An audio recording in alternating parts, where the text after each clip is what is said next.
Welcome to Practical AI. If you work in artificial intelligence, aspire to, or are curious how AI-related technologies are changing the world, this is the show for you. Thank you to our partners at Fastly for shipping all of our pods super fast to wherever you listen. Check them out at fastly.com. And to our friends at Fly, deploy your app servers and database close to your users. No ops required. Learn more at fly.io.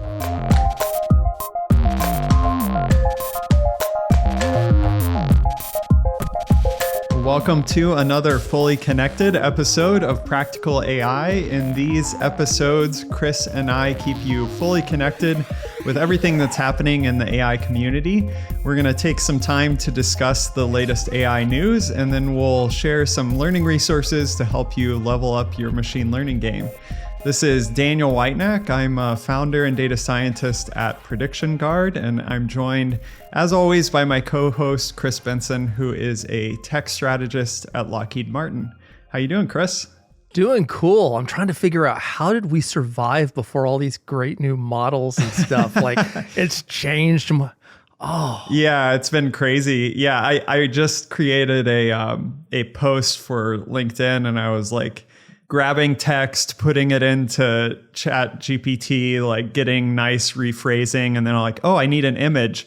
And in particular, we'll talk about it a little bit in this episode, but I was like, oh, there's this Free Willy model from Stable AI, which is like whale themed, right? And then I've got the Llama thing. So I just went to Stable Diffusion XL on ClipDrop and said, hey, generate me an image with a whale and a llama together. And, you know, how do I even post to LinkedIn before without these things? It's like a different world. Yeah. 2023 versus 2022 is totally different.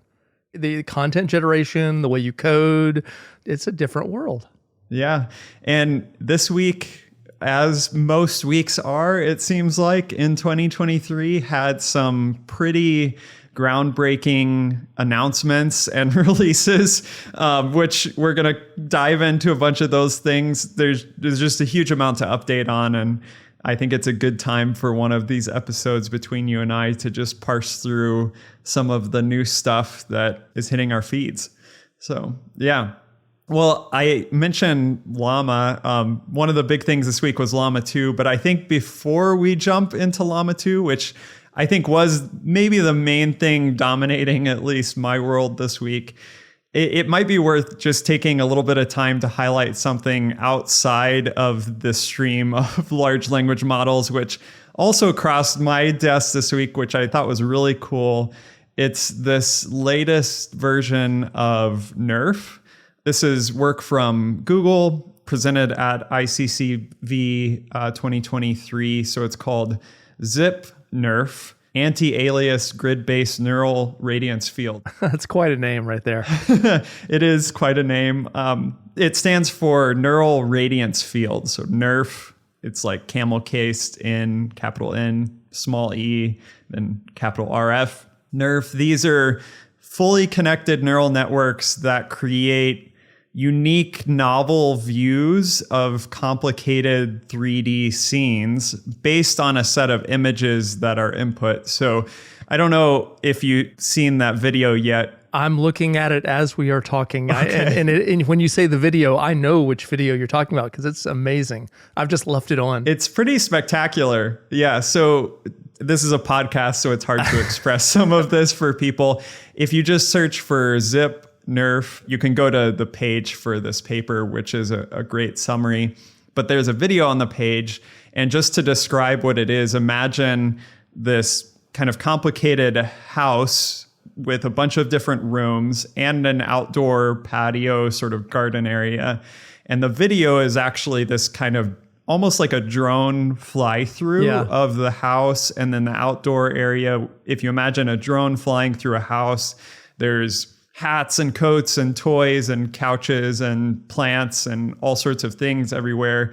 But the video is extremely seamless, and it's not generated by a drone. It's actually just generated by interpolating between a whole bunch of 2D images and then interpolating from that the 3D scene.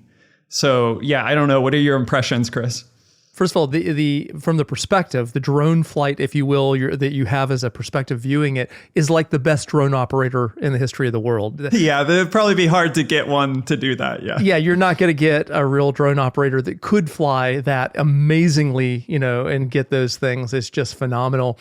And the house is like, for a moment you look at it, and I mean, it looks real. But I have noticed it's cluttery, but it's immaculately clean at the same time as well. The clutter is cleanly distributed and stuff. So I wish when my house was cluttered, it looked as beautiful as this house. It doesn't. Yeah. But yeah, I mean, just like, if you didn't know, if you weren't listening to the Practical AI podcast to go look at it or something like that, and you just stumbled upon it, you'd think it was a drone video. If you didn't have the education, and go, "Oh my God, this is just really cool. I wonder how wonder what they're doing here." But it's indistinguishable from real life for all practical purposes. Yeah, and so it's based on 2D images, and then there are these generated interpolations, which maybe gets to there was something that we were talking about prior to hitting the record button, which was this whole field of generative AI is sometimes conflated with large language models or chat GPT, but there's a whole lot going on in generative AI that's not language related, or maybe even based on language related prompts. So I mentioned that image that I generated for my LinkedIn post. That was still a text prompt into a model that generated an image. But here what we're seeing is we've got static 2D images that are input to a model that's actually generating a whole bunch of different perspectives that are synthesized in a 3D scene. Mm-hmm. So this is, I would say, still fitting into our current landscape and world of generative AI, but it's not a text in, text out, or text in, image out model. Right. And I think there's so much coming at people right now. I think, we keep talking about that this year. In the 5 years we've been doing this podcast, we've never had a moment like the last few months where new things have been coming at people so fast, new terms, new models, and people are trying to distinguish. So I think it's pretty fair that people are trying to make sense of how they relate together. And there's a lot of connecting between, the idea of generative and the idea of large language models overlap in a lot of areas. And you have models that are both, and you have models that are just one and stuff. But I think it's a brave new world right now in terms of the amount. Every show, we're just trying to figure out what matters right now, because there's a lot we're not hitting. Yeah, and this side of things, maybe like the 3D or video or image-based side of things, I know has its own set of kind of transformative use cases that are popping out. I even remember a little while ago, there was some technology, I think from Shopify, but others have done this as well, where maybe you have a room in your house and you want to see how you can transform it with new furniture or something that, of course, you could buy. This is a real kind of e-commerce or retail sort of use case for some of this scene technology of a different kind. If you think of this sort of technology that can take 2D things and create these 3D scenes, certainly there's use cases within game development, for example, but even other cases where maybe AI has never impacted the process as much, like in real estate, for example. How expensive is it to literally have a person come out with specialized camera gear? I know that we've had this in the past where it takes a special person to come out with special camera gear to capture the kind of 3D walkthrough, essentially the street view walkthrough of your house, and map that onto an actual schematic of your house. And here, if you imagine someone, maybe I'm now selling my house myself without a real estate agent, and I can take an app potentially and go through my house just taking 2D images and create this really cool kind of fly around 3D view that's interactive. That's really, I think, a powerful transformative change for a number of different industries. I came across a company called Llama AI in one of the posts about this technology. I don't know exactly how much of the if they're even using the Zip-NeRF stuff, but certainly some things related to NeRF to take these 2D images, and they have an app that will create 3D views, which is pretty cool to see some of this kind of hit actual real users. We keep talking about the fact that we've hit this inflection point where it's hitting you don't have to be in the AI world, for this to have a big impact.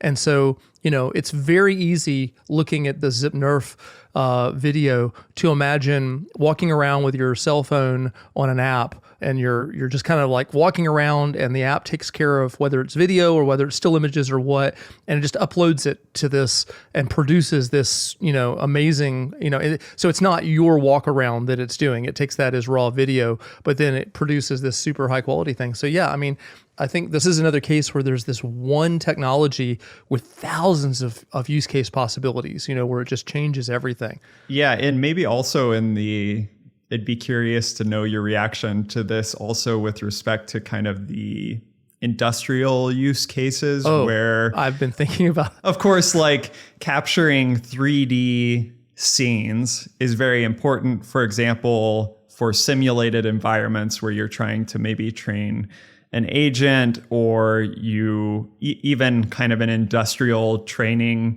for human sort of scenario where you want to kind of take someone into an environment that it's physically hard to bring a lot of people into. Yeah. Or there could be safety issues and such. Yeah, safety issues. I don't know if that sparks things in your mind. I think in the industrial sense, this could have a more B2B sort of impact than just a consumer app, right? Sure. A simple thing, and this is, I'm making something up in the next thing I say, but it's very easy for me to imagine intelligence agencies that are, like if you go back some years to when Osama bin Laden was found, and they had, various imagery and stuff, but with stuff like this, they might take all those images that they're getting from various sources and produce, a high... Like a flyover. Flyover and very photorealistic of certain parts of the compound where that kind of imagery, and that can be used in a military operation subsequently. Now, I'm making that up, so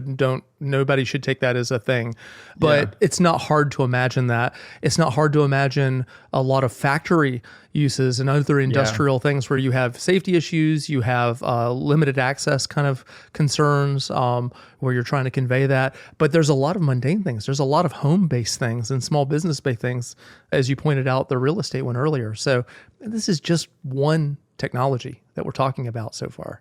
Yeah, and I think what you're saying, it illustrates how this is impacting very large organizations all the way down to small organizations. Yeah, sole proprietorships. Yeah, and it's interesting how, like, if we just take this use case, for example, these kind of 3D scenes, kind of large scale organizations that maybe their bread and butter was either the compute associated with like rendering videos and 3D scenes, or their hardware providers that are creating specialized kind of 3D type of equipment. Like their whole business model, they've got to be thinking similar to other organizations that are dealing with maybe language related problems that are thinking about these things with respect to LLMs. There's a fundamental shift in maybe how their businesses will operate, but then at the same time, it provides an opportunity for the kind of small to medium businesses to embrace this technology very quickly and actually make innovative products that can be widely adopted very quickly and actually be competitors within an established market. So there's an established market for 3D things that has been quite expensive over time in terms of access to that technology. So now that whole market's going to change. I think a lot of the players will be these kind of small to medium sized businesses. I agree. I think there's a moment here that kind of ironically, because people are so worried about like the impact on human creativity because of all these models and stuff like that. But on a more positive note, there's this huge opportunity that you're just now alluding to for people that if you can connect the dots as things are coming out and you can stay on top of it, it's a great equalizer. And so it will clearly change many, many markets that are out there and many, many industries. And so there's huge opportunities for those who want to surge ahead at this moment and take advantage of that. And so I think that the message we tend to see in the media tends to be a little bit doomy and gloomy on that, but it kind of discounts the fact that change isn't always a bad thing. People are afraid of it, but there's huge opportunities here as well if people choose to go find them.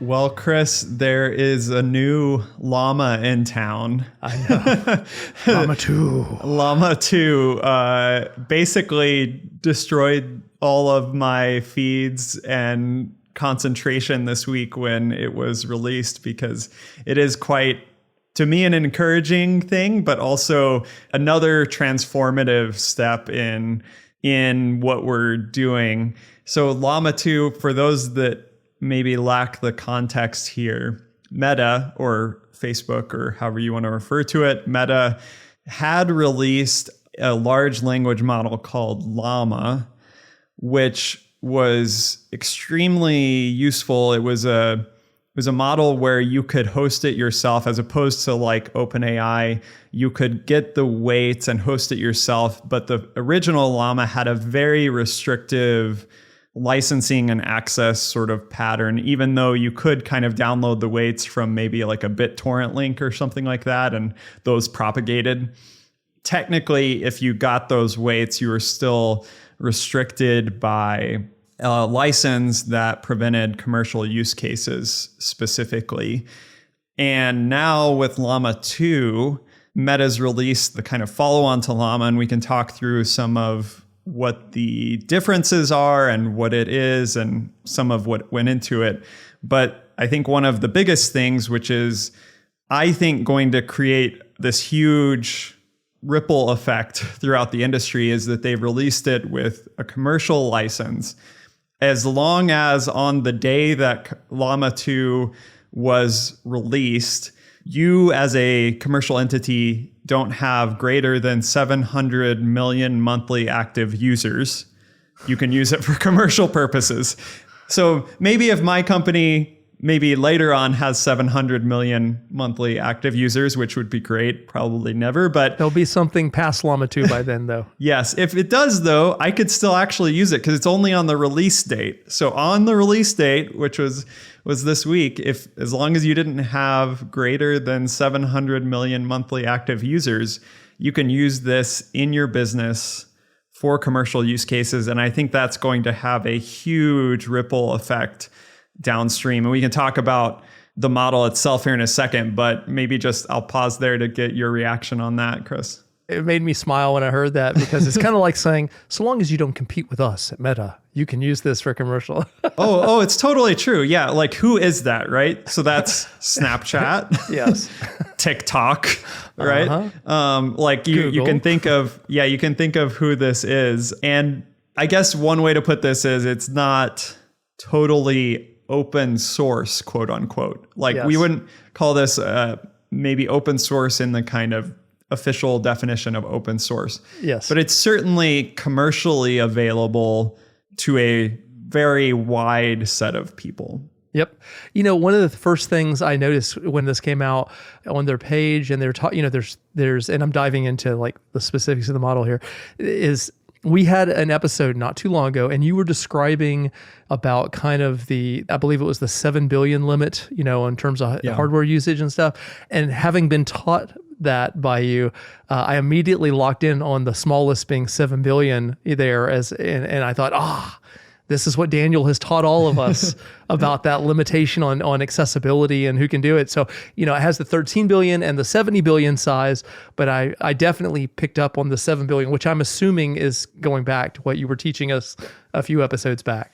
Yeah. And so just to fill in a little bit on that. So the Llama 2 release includes 3 sizes. So again, thinking back to what are the kind of characteristics of large language models that kind of matter as you're considering using them. One is license. We've already talked about that a little bit here. We might revisit it here in a second. Another is size, because that influences both the hardware that you need to run it and also its kind of ease of deployment. So Llama 2 is released in 7 billion parameter, 13 billion parameter, and 70 billion parameter sizes. And then there's also, of course, the training data and that sort of thing that's related to this, and how it's fine-tuned or instruction-tuned. So Llama 2 is released in these 3 sizes, both as a base large language model and a chat fine-tuned model. So there's the 7 billion, 13, and 70 billion Llama 2s, and then there's the 7, 13, and 70 billion Llama 2 chat models, which we can talk about that fine-tuning here in a second. But yes, you're right, Chris, in that 7 billion, I could reasonably pull that into a Colab notebook, and maybe with a few tricks, but certainly with the great tooling from Hugging Face, including ways to load it in even 4-bit or other quantizations, I can run that, on a T4, for example, in Google Colab with some of the great tooling that's out there. So not needing to have a huge cluster. The 70 billion, even with that's kind of another limit where using some of these tricks, I've definitely seen people running the 70 billion parameter model on an A100, again, loading in 4-bit with some of the quantization stuff and all that. The 70 billion is certainly going to be more difficult to run. It might require multiple GPUs, but that's kind of that sizing range for people to have in mind and how accessible things are.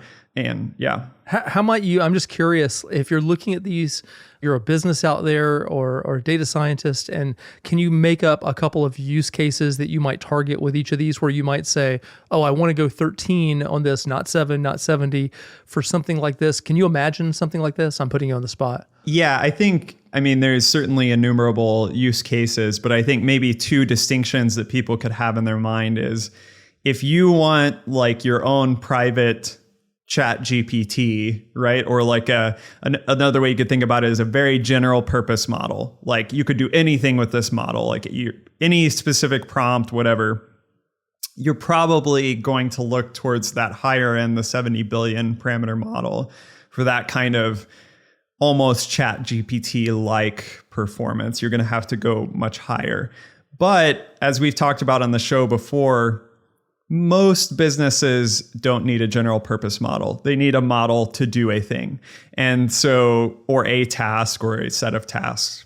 And so in that case, I think businesses, because this is open and commercially licensed, businesses that could take those 7 and 13 billion parameter models and fine tune them for a task in their business, which also is increasingly has amazing tooling around it, again, from Hugging Face and others with the PEFT library, parameter efficient fine tuning, and the LoRa technique, which is the low rank adapter technique, which basically only adapts an existing model. It's kind of an adapter technique rather than retraining a bunch of the original model. This opens up fine-tuning possibilities in these smaller models where that fine-tune for an organization is going to perform probably better than any general purpose model out there. And because it's that smaller size, you can run it on a reasonable set of hardware that's not going to require you to, buy your own GPU cluster to host the thing, right? So that's kind of maybe a range of use cases that people could have in mind. I have one more question for you before we abandon this. 7 billion to 70 billion being an order of magnitude jump on that. Why would you have something fairly close to that at 13 billion parameters? Like, what's the difference in 7 and 13 when the next step is all the way up to 70? Well, what's the rationale, you think? Yeah, so it is interesting, actually, if I'm understanding right from some of the sources that I've been reading, there was actually I forget if it was 30 or 34 billion parameter model that they were also had in pre-release and were tuning. So there was another one that kind of fit in that slot that is kind of missing that gap like you're talking about. Yeah. Like if you think of MPT has a 30 billion parameter model that fits in that kind of gap.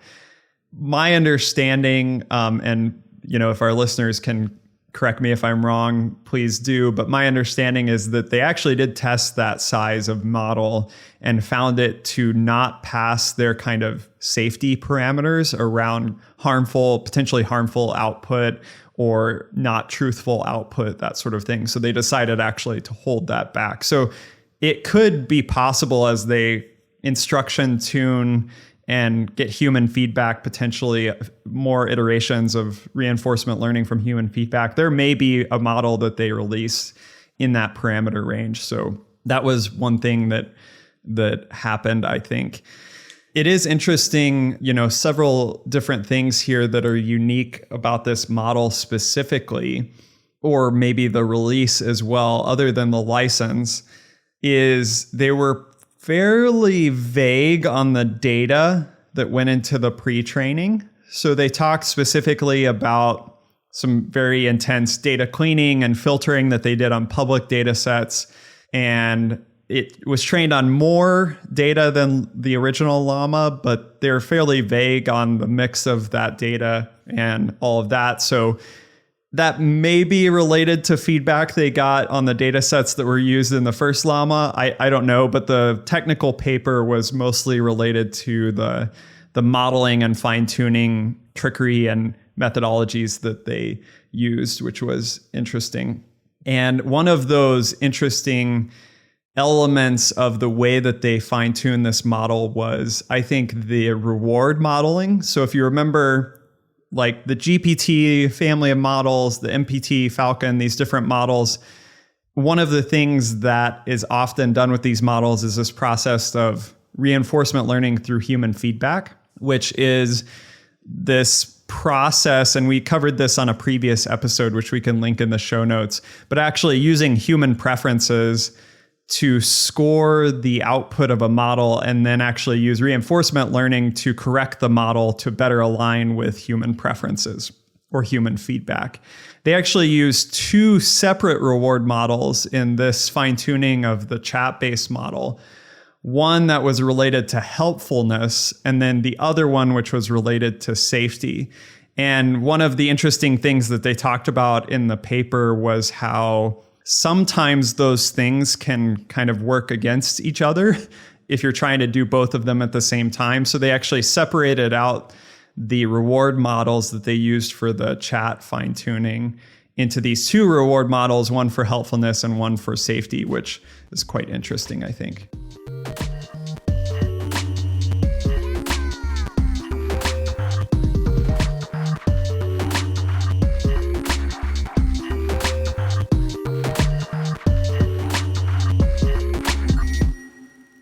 So Chris, maybe just a couple other things related to Llama, and then I want to see your feedback on Code Interpreter as well, because we haven't talked about that yet on the show, and maybe Claude 2 if we can get to it. Yeah, we got to mention Claude 2 as well, because they were both big releases. Yeah, so just one maybe other note, which I find quite interesting, and actually I would love our previous guest, Damien's thoughts on this, who was in our last episode about the legal implications of generative AI. But one of the interesting things about the Llama license, in addition to it allowing this commercial usage, is that there's technically a restriction in the Llama license that says you will not use Llama materials, which includes the model weights and et cetera, or any output or results of the Llama materials to improve any other large language model, excluding Llama 2 or derivative works thereof. So essentially what this means is if you're using Llama 2 and you want to fine-tune a model, or you're fine-tuning a model off of Llama 2 outputs, you're stuck with Llama 2. Basically, Llama 2 is your model, and that you're going to stick with Llama 2. So you couldn't, for example, technically take the Llama outputs from Llama 2 and fine-tune, say, Dolly 3 billion, right? That would not be allowed by the license. And of course, that's something that people are doing all over the place. They're taking outputs from GPT-4 and fine-tuning a different model, or taking outputs from a large model like, maybe Llama 270 billion now, and fine tuning another model that's smaller based on a certain type of prompt or something. So this is restricting that family of models that you're allowed to do that sort of thing with, which is the first time I've seen that. And I think it's kind of interesting. Yes, it strikes me as another Mark Zuckerberg anti-competitiveness, thing, which he's fairly famous for. I mean, that's kind of even before this. Yeah, and how could you enforce such a thing?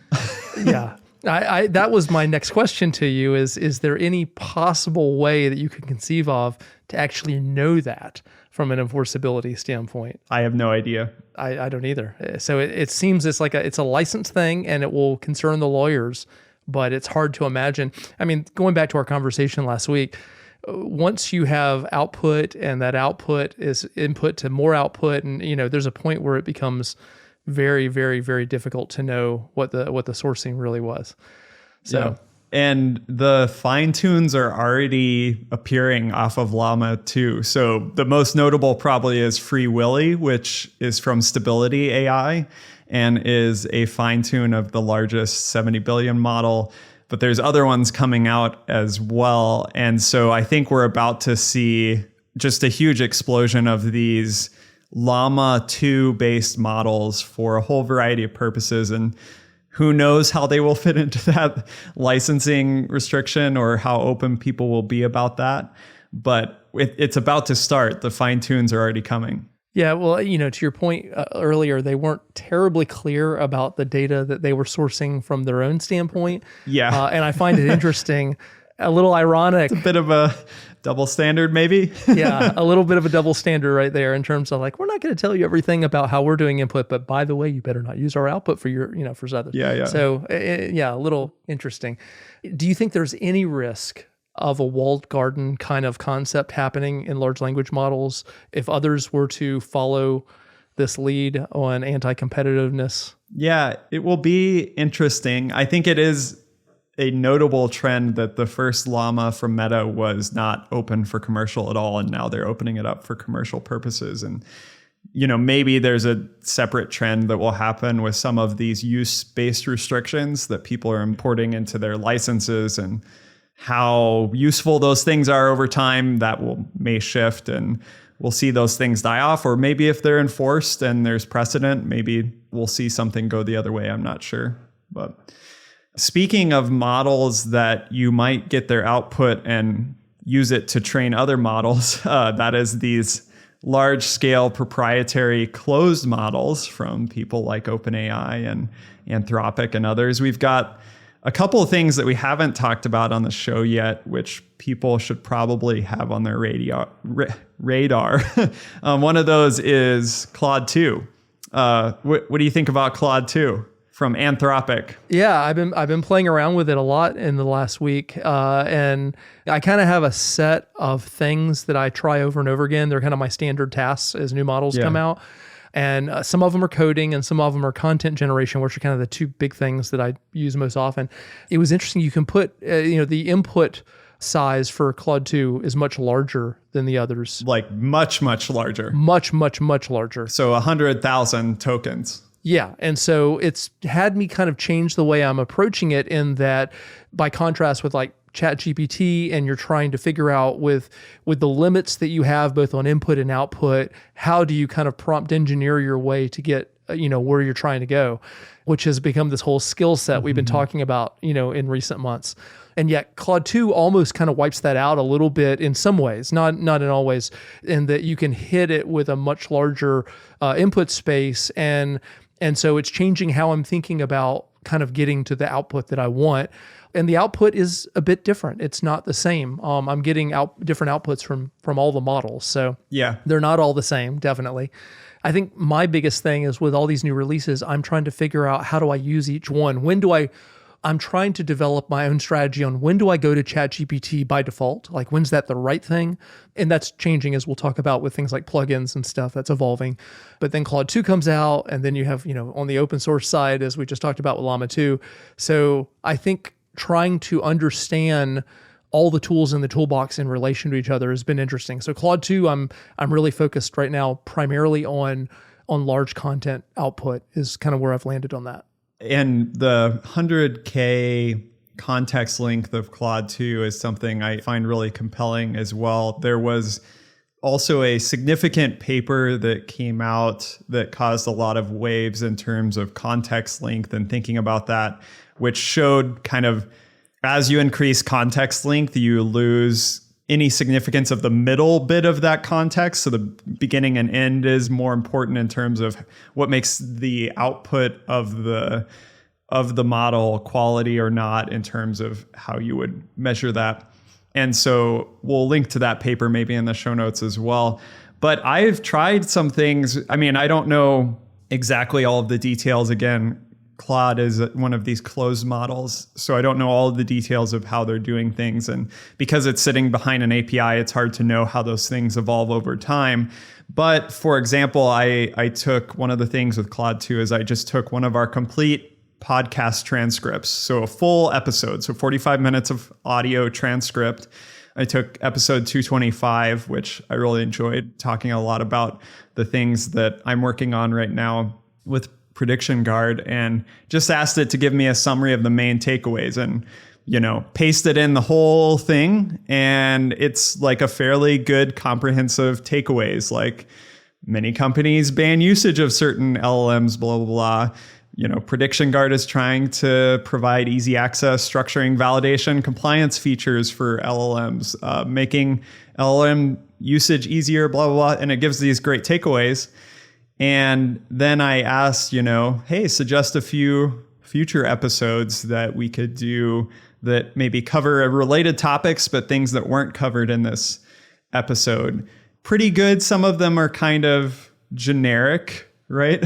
I'll look at current state of AI agents and automation. How close are we to no-code AI app generation, blah, blah, blah. So that all kind of off of this large context of the transcript input was quite interesting. I'm curious. I'm going to put you on the spot also. As someone who's working on your own product, and I know this is not a Prediction Guard episode, but I'm asking on my own behalf and on behalf of the listener, how do you, as someone who is looking at these different models, how do you think of those different models? How do you kind of structure them in your mind in terms of what you're offering? You've been evolving rapidly over the last few months, and I'm always curious to see kind of where your head's at on this now as you're looking at them. Yeah, I think the things consistently that I'm seeing are that I made a post on LinkedIn about this as well.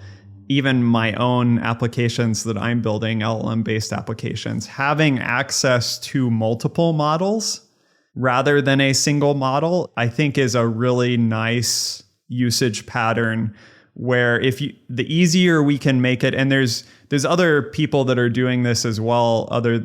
In Prediction Guard, you can query a whole bunch of models at the same time concurrently.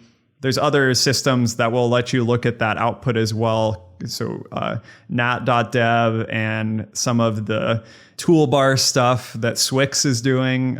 We had a collaboration with him in the Latent Space podcast. So the more you can tie these things together and look at the output or automatically analyze the output of multiple models at the same time, I think that's really useful because it's hard to generally evaluate these models until you start evaluating them for your use case and building intuition about them for your own use case. So I think the pitfall that people maybe fall into is saying, oh, I'm going to use this model before they've even tested that for their use case, right? Try creating a set of evaluation examples for your own use case and then try out a bunch of different models for that.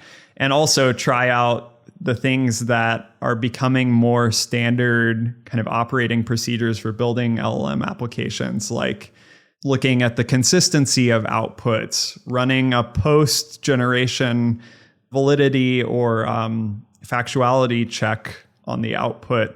So checking a language model with a language model, doing input filtering, and all of these sorts of more engineering related things. So those are some of the things that I'm seeing, but having access to a bunch of models at the same time, I think is something that can really boost your productivity.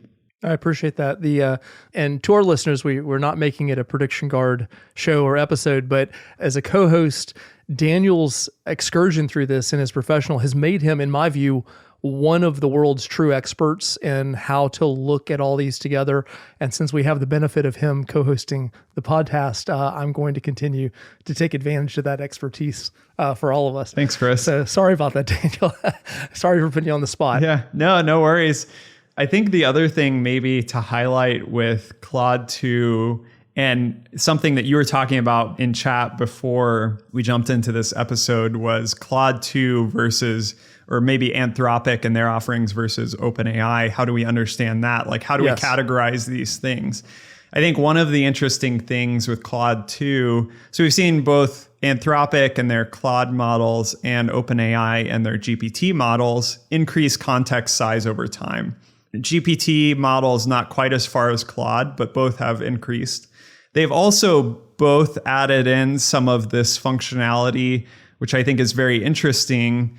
Claude 2, I think first, if I'm not wrong, the ability to add in your own data. So in Claude 2, there's a little attachment button and you can upload PDFs or text files or CSVs and have that inserted into the context of your prompt, which I think is, of course, extremely powerful. We've talked about adding in external data into generative models and grounding models in the past. It's very powerful.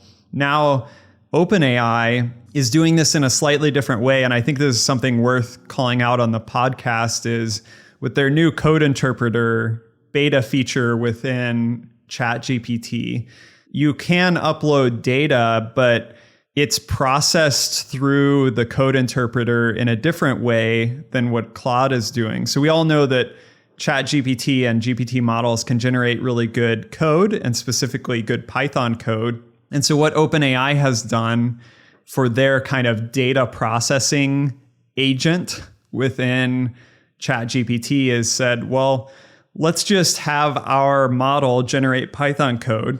Then we'll hook up the ChatGPT interface to a Python interpreter and just go ahead and execute that code for you over your data and then give you the output. So this is maybe a distinction that people can have in their mind. Claude 2, you can upload this huge amount of context. You can upload files, insert it into the prompt. As far as I know, they're not running any kind of code interpreter type thing under the hood.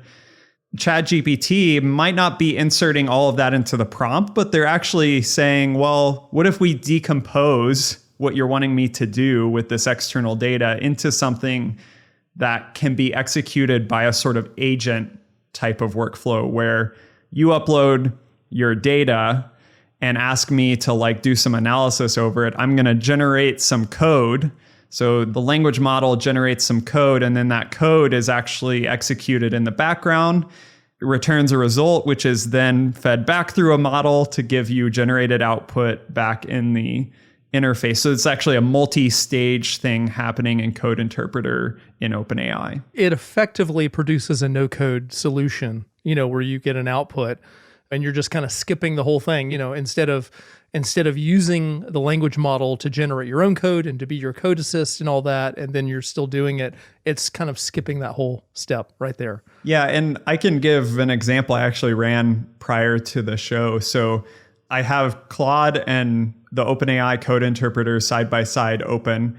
I uploaded a file with a bunch of Yoruba, which is a language in Africa, transcriptions out of audio, which are from the Bible TTS project that we worked with Koki and Masakane on. And so I uploaded this file, which includes this Yoruba text in a CSV format. OpenAI said, great, you've uploaded this file. Let's start by loading and examining the context. And then it has this sort of show work button. And you can see the actual code that it generated, which is Panda's code to import the CSV and then output some examples. And so you can expand that and actually see the code that it ran under the hood and the conclusions that the agent came to. Then I asked it, okay, well, plot the distribution of the transcript links. Are there any anomalies? And then again, it says, hey, show work. And you can see it's importing matplotlib. It's taking in the CSV. It's actually creating the plot and actually generates an image out of the transcripts. It says, I didn't find any anomalies. They're all kind of within the same distribution. There's not any anomalies. Then I asked it, can you translate all the Yoruba to English? And that's where it ended up stopping because it said, no, I'm not good at doing that. And Claude actually stopped there as well and said, no, I'm not going to do that. I also uploaded the Yoruba alignments to Claude, and it said, hey, sure, let me analyze these transcripts. And it just output some general, like, there are 50 audio links, the transcript links. There's no Python code there. It just gave me some takeaways, right? And then I said, are there any anomalies? And it said, I checked and I can't find any. And could you translate it? And it said, unfortunately, I can't. So it's all still a chat-based thing. So you can see kind of different approaches to this complicated workflow of having almost an assistant agent executing code for you versus putting more context in the language model and having it reason over that context. So they're almost getting their own strengths at different types of approaches to problems. Would that be fair? Yeah. So that's another way of thinking about it is as you start understanding how the different large language models approach a problem and the tooling that might be better or worse for a given use case, that also will help you kind of pick which way you want to go, in addition to maybe just using multiple models as you talked about earlier. Yeah, exactly. And there's so much to dive into on all these topics that we've covered today.